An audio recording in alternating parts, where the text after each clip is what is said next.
Hey, good morning, everyone. David Guy here with Winning Stock Trading. It's 1:03 a.m. You can see here I'm dressed in some casual clothes, just sitting at the computer. It's Friday morning, 1 a.m. I need to get to bed here because the market's going to open in 5.5 hours, and I want to make money as usual. So, anyways, I wanted to send out this message as I promised, give you a little bit of an overview of some more information on the stock chart. So just hang on tight. I'm going to pull it up in just a second. Alright, this is where we are in the S&P 500 stock chart. Actually, I'm sorry, this is the ESU5, which is the futures contract for September, and that's on the S&P 500. And you can see we've been on quite a rally here for at least for yesterday, and then since the market closed right around this time, pretty much been going sideways, a little bit up, but now we're pulling back. And so I would expect that to pull back some more. It might just stop here and then go right back up, but we have a lot of resistance coming up, so I don't really expect it to make a huge move without pulling back. I think it could easily pull back to that 2076 area, maybe even 2071. Who knows? It might drop 30 points tomorrow. We might be back at 2056. So, you know, that's what I look for on a daily basis. I make trades every day on this basis, and I make money every day on this basis. It's really actually not that complicated. It's pretty simple, and you know, by sticking to one product, it makes it a lot easier than watching 300 stocks like I used to every day. So, or actually about 200. So, anyways, I hope this helps understand kind of where we're at right now, at least on the 60-day time frame and the 60-minute candlesticks. These little red, black, and white candles are basically called Japanese candlesticks. They were used back originally in the 1700s by the rice traders in Japan. So anyways, this is all part of technical analysis. That's where my area of expertise is.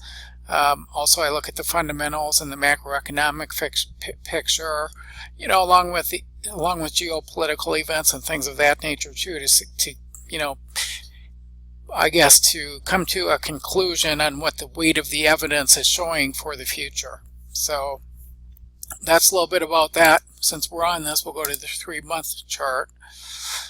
You can see basically, excuse me,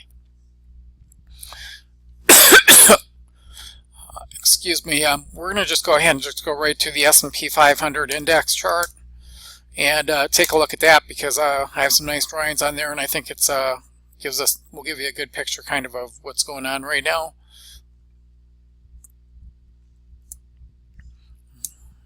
So we all know here that the market's been doing really well, you know, since you know, the low back in March of 2009. Since that low right there in 2009, we've gone on a steady uphill move, and you know, we had one pullback here for about 4 months time, here another one for about 6 months, another 3.5 month pullback, couple month pullback, 1.5 month pullback, you know, something similar like that over there. And then we come over here and, you know, we had a little bit of a pullback, but it went right back up the same month.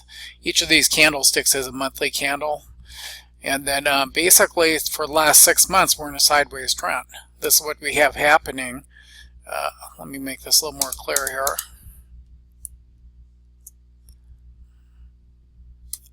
Okay, so all of these red circles at the top, they point to high points in the market since February 27th. That was this first circle right there in that time frame.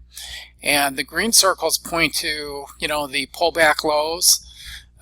And those are always good opportunities, typically, to, you know, to look for some good opportunities on buying stocks, at least for the short term, meaning, you know, the 4 to 5 or 6 week type time period. You know, but one thing we can see for certain here is we are in a resistance area. The market has been consolidating its gains. Basically, we're in balance right now. We have an equal number of buyers and sellers, and so we're staying within this fairly tight range of the 2140 area up to 2125, which is about an 85-point range, and we're swinging back and forth every day.